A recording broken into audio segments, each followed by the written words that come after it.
अक्सर होता है ना कि हम बड़े बड़े गोल सेट करते हैं। मान लीजिए कोई नई भाषा सीखनी है या फिर ये कि हर दिन सुबह दौड़ने जाना है। पहले कुछ दिन तो जोश एकदम मतलब सातवें आसमान पर होता है, लेकिन फिर धीरे धीरे सब हवा हो जाता है। हम वापस वहीं आ जाते हैं जहां से शुरू किया था। तो सवाल यह है कि ऐसा होता क्यों है? मतलब क्या हम में विल पावर की कमी है या हम कोई कोई बड़ी गलती कर रहे हैं?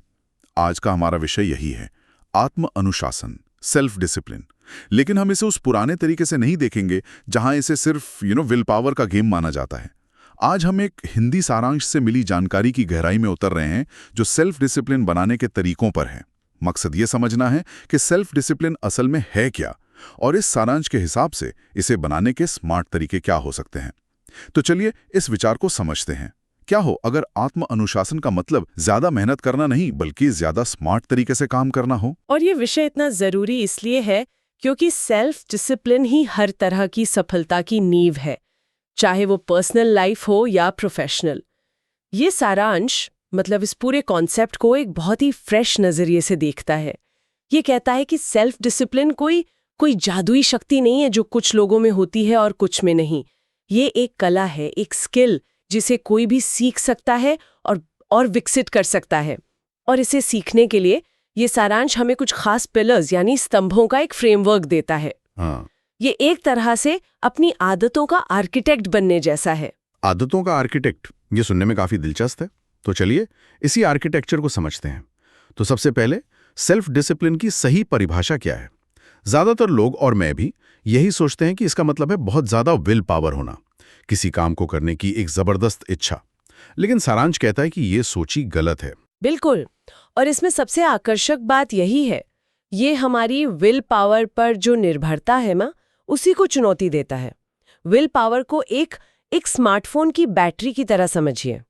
सुबह तो वो 100% चार्ज होती है, लेकिन दिन भर के छोटे छोटे फैसले लेने में, क्या पहने, क्या खाएं, किस ईमेल का जवाब दें, वो धीरे धीरे खत्म होती जाती है। सही बात है। तो अगर आप अपने सबसे जरूरी कामों के लिए सिर्फ विल पावर पर निर्भर हैं, तो आप एक ऐसी लड़ाई लड़ रहे हैं जिससे आप दिन के आखिर में हार ही जाएंगे।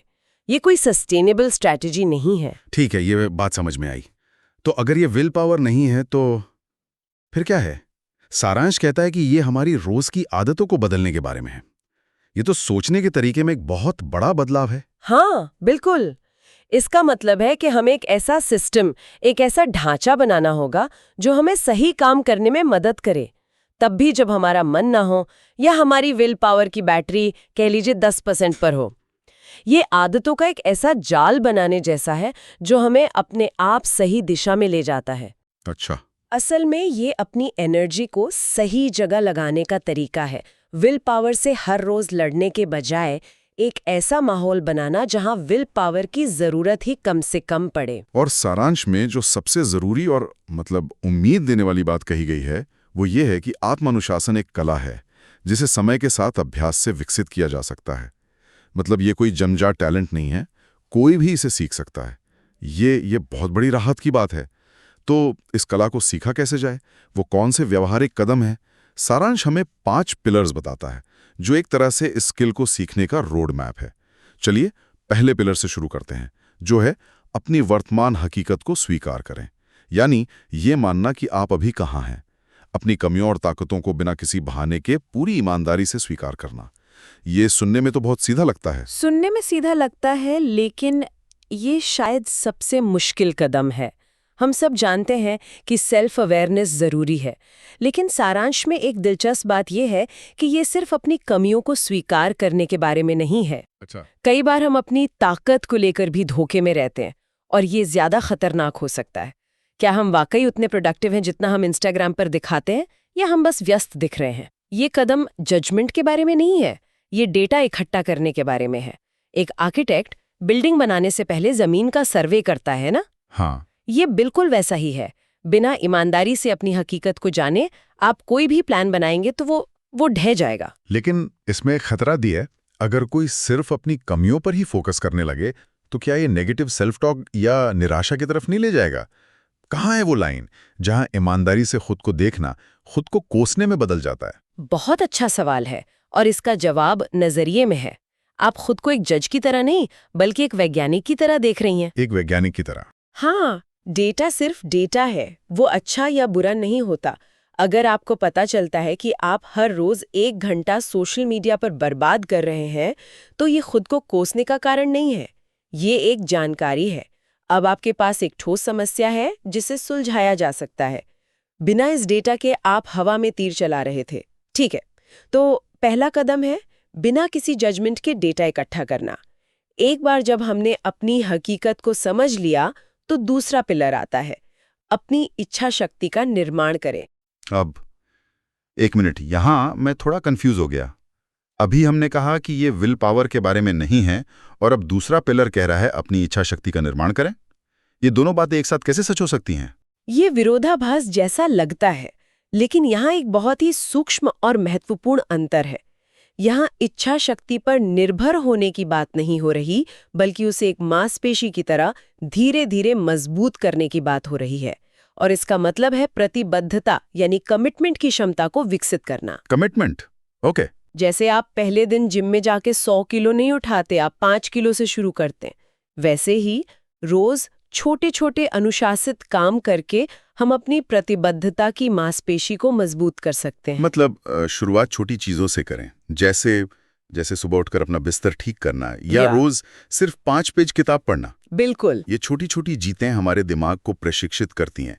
हर बार जब आप वो छोटा काम पूरा करते हैं जो आपने तय किया था, तो आप खुद को एक सिग्नल भेजते हैं, मैं वो इंसान हूं जो अपने वादे पूरे करता है। ये सोच ही पूरी तरह से बदल देती है कि हम अपनी असफलताओं को कैसे देखते हैं। अगर आप एक दिन किताब नहीं पढ़ पाए, तो इसका मतलब ये नहीं कि आप एक फेलियर है। इसका मतलब सिर्फ ये है कि आज आपकी मांसपेशी थकी हुई थी, कल फिर से कोशिश करें। ये असफलता को एक नैतिक हार से हटाकर एक ट्रेनिंग का हिस्सा बना देता है। तो पहले जागरूकता, फिर छोटे छोटे कमिटमेंट से उस मांसपेशी को बनाना। तो एक बार हमने खुद को समझ लिया और छोटे छोटे कमिटमेंट करने लगे, तो असली लड़ाई तो बाहरी दुनिया से शुरू होती है ना? वो फोन की नोटिफिकेशंस, फ्रिज में रखा हुआ केक। सारांश इस बारे में क्या कहता है? आप बिल्कुल सही जगह पहुंचे हैं। यही तीसरा पिलर आता है, प्रलोभन को ना कहें। इसका मतलब है उन चीजों से बचना सीखना जो हमें हमारे लक्ष्य से भटकाती हैं। और यहां भी ये विल पावर का टेस्ट नहीं है, बल्कि स्मार्ट डिजाइनिंग का हिस्सा है। इसका एक उदाहरण क्या हो सकता है? जैसे अगर किसी का ध्यान सोशल मीडिया से आसानी से भटकता है, तो काम करते समय फोन को दूसरे कमरे में रखना। मैं खुद इसका शिकार रहा हूं। सिर्फ टाइम देखने के लिए फोन उठाता था और 20 मिनट बाद खुद को किसी रैंडम वीडियो में पाता था। ये एकदम सटीक उदाहरण है, और ये तरीका इतना असरदार इसलिए है क्योंकि ये लड़ाई लड़ने से ज्यादा लड़ाई से बचने की रणनीति है। आप अपनी कीमती मानसिक ऊर्जा को उस केक से या उस नोटिफिकेशन से लगातार लड़ने में बर्बाद करने के बजाय उसे अपने जरूरी काम पर लगाते हैं। सही है। आपने प्रलोभन को अपने माहौल से ही हटा दिया। ये अपनी विल पावर की बैटरी को बचाने का एक स्मार्ट तरीका है, ताकि जब उसकी सच में जरूरत पड़े तो वो आपके पास हो। ये कमजोरी नहीं, बुद्धिमानी है। तो ये हुए 3 पिलर। अब चौथे पर आते हैं, असुविधा को गले लगाओ। सुनने में तो ये अच्छा लगता है, असुविधा को गले लगाओ, लेकिन रोज की जिंदगी में इसका मतलब क्या है? क्या इसका मतलब खुद को बेवजह तकलीफ देना है? कहाँ है वो लाइन जहां मोटिवेशन खत्म होकर बर्नआउट शुरू हो जाता है? ये एक बहुत ही जरूरी सवाल है, क्योंकि इस पिलर को गलत समझा जा सकता है। इसका मतलब खुद को सजा देना बिल्कुल नहीं है। इसका मतलब है जानबूझकर और नियंत्रित तरीके से अपने कंफर्ट जोन को थोड़ा सा बड़ा करना। विकास हमेशा आराम के दायरे के ठीक बाहर होता है। ये सुबह 5 बजे उठकर ठंडे पानी से नहाने के बारे में हो सकता है, या उस मुश्किल फोन कॉल को करने के बारे में जिसे आप टाल रहे हैं।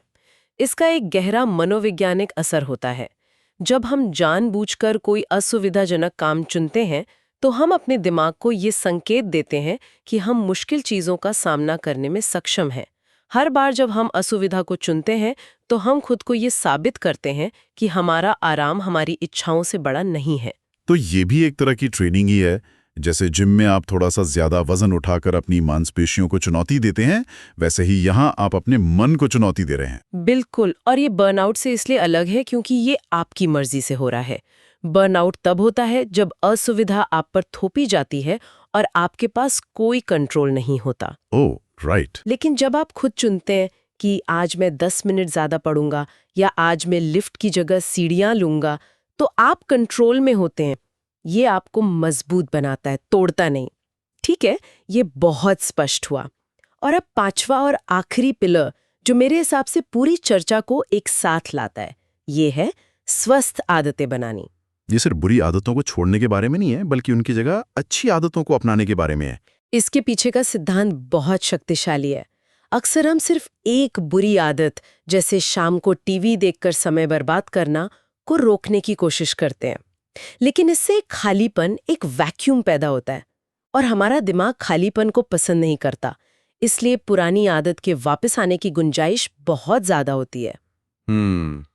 एक अच्छी आदत को उसकी जगह डालना ज्यादा आसान और स्थायी समाधान है। ये तो बहुत पावरफुल आइडिया है। मतलब सिर्फ ये मत करो कहना काफी नहीं है, आपको उसकी जगह ये करो भी बताना होगा। लेकिन क्या इसमें यह खतरा नहीं है कि हम एक बुरी आदत को दूसरी, शायद थोड़ी कम बुरी आदत से बदल दें? जैसे स्मोकिंग छोड़ने के लिए बहुत ज्यादा खाना शुरू कर देना। हाँ, ये एक वास्तविक खतरा है और इसीलिए पहला पिलर यानी सेल्फ अवेयरनेस इतना महत्वपूर्ण है। आपको पता होना चाहिए कि आप क्या कर रही हैं और क्यों। आपको एक जानबूझकर चुनी हुई सकारात्मक आदत डालनी है। जैसे अगर कोई शाम को टीवी देखकर समय बर्बाद करने की आदत छोड़ना चाहता है, तो सिर्फ टीवी बंद कर देना काफी नहीं है। उसकी जगह कोई नई अच्छी आदत डालनी होगी, जैसे किताब पढ़ना या कोई नया म्यूजिकल इंस्ट्रूमेंट सीखना या परिवार के साथ बोर्ड गेम्स खेलना। बिल्कुल, ये उस खाली जगह को एक सकारात्मक गतिविधि से भर देता है। ये आपके आर्किटेक्चर का फाइनल और सबसे जरूरी हिस्सा है। पुरानी दीवार गिराकर उसकी जगह एक नई मजबूत दीवार बनाना। तो कुल मिलाकर अगर मैं पूरी बात को समेटूं, तो सेल्फ डिसिप्लिन कोई रहस्यमयी शक्ति नहीं है। ये एक सिस्टम है। ये एक फीडबैक लूप जैसा है। आप अपनी हकीकत को समझते हैं, जो है पिलर 1। फिर आप छोटे छोटे वादे करके अपनी कमिटमेंट की मांसपेशी बनाते हैं, पिलर 2। फिर आप बाहरी रुकावटों को हटाकर अपना माहौल डिजाइन करते हैं, पिलर 3। फिर आप जानबूझकर छोटी छोटी चुनौतियों से खुद को मजबूत बनाते हैं, जो है पिलर 4। और आखिर में इन सब को एक ऑटोमेटिक अच्छी आदत में बदल देते हैं, जो पिलर 5 है। ये एक लगातार चलने वाली प्रक्रिया है। आपने इसे बिल्कुल सही तरीके से संक्षेप में बताया है। ये पांचों पिलर अलग अलग नहीं हैं, ये एक दूसरे से जुड़े हुए हैं और एक दूसरे पर आधारित हैं। आप विल पावर के भरोसे रहने वाले एक मजबूर इंसान से अपनी आदतों और माहौल के एक स्मार्ट आर्किटेक्ट बन जाते हैं। और स्रोत का अंतिम निष्कर्ष यही है कि इन कदमों का पालन करके कोई भी व्यक्ति बिना अपने विल पावर से रोज रोज लड़ाई किए अपने लक्ष्य हासिल कर सकता है। तो आज की बातचीत का सार यही है कि हमने आत्म अनुशासन को एक डरावनी चुनौती के रूप में देखने के बजाय एक कौशल के रूप में देखना सीखा, जिसे इन 5 स्तंभों के मदद से धीरे धीरे बनाया जा सकता है। ये एक बहुत ही सशक्त करने वाला विचार है कि हम सब अपनी आदतों के आर्किटेक्ट बन सकते हैं। बिल्कुल। और इस चर्चा के अंत में मैं सुनने वालों के लिए एक विचार छोड़ना चाहूंगी। ये स्रोत हमें बाहरी प्रलोभनों जैसे सोशल मीडिया या जंक फूड को ना कहने के लिए कहता है। लेकिन सोचने वाली बात यह है, क्या होगा अगर सबसे बड़ा प्रलोभन कोई बाहरी चीज न होकर हमारा वही बने रहने का आराम हो? हमारा वो पुराना स्व जो किसी भी तरह का बदलाव नहीं चाहता, जो अपने कंफर्ट जोन में ही रहना चाहता है। तो असली सवाल ये है कि ये 5 स्तंभ हमें खुद के उस पुराने आरामदायक संस्करण को ना कहने में कैसे मदद करते हैं, जो हमें आगे बढ़ने से रोकता है। इस पर विचार किया जा सकता है।